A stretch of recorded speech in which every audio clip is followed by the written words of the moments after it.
เด็กๆchia đắp thì khai vào nó nó hay này thì ai miền ơi ai chụp hay bạn thân mình đó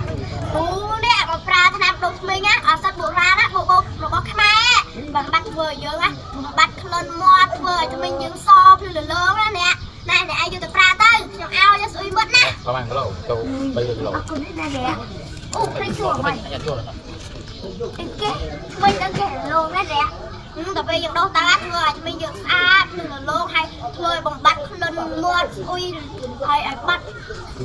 ចាអញ្ចឹងសម្រាប់ពុកម៉ែបងប្អូនដែលកំពុងតែមានបញ្ហាមកថ្មីមិនថារលាកចាញ់ថ្មីរាក់ស៊ីថ្មីឈាមតាមជើងថ្មីពុកថ្មីស្រាវថ្មីឈឺថ្មីហាមតាមជើងថ្មីកំណត់កម្ដៅកាហ្វេតាមបរិយជាពិសេសគឺបញ្ហាក្លិនមាត់ស្អុយអាចធ្វើការជ្រើសរើសប្រើប្រាស់ជាផលិតផលថ្នាំអត់ថ្មីអសបរានខ្មែរបូបូរបស់យើងបានថ្នាំអត់ថ្មីអសបរានខ្មែរបូបូជាថ្នាំអត់ថ្មីប្រភេទក្លងដំបូងគេនៅកម្ពុជាតាំងពីឆ្នាំ2017គ្រាន់តែពីមុនគឺឈ្មោះថ្នាំអត់ថ្មីបាច់ផូខាផលិតនៅក្នុងប្រទេសថៃបច្ចុប្បន្នខាងក្រុមហ៊ុនបានធ្វើការផ្លាស់ប្ដូររោងចក្រមកផលិតនៅក្នុងប្រទេសកម្ពុជារបស់យើងវិញប្រូឈ្មោះទៅជាថ្នាំអត់ថ្មីអសបរានខ្មែរបូបូបរិមាណប្រើប្រាស់ប៉ុនគ្រាប់សណ្ដែកដដែល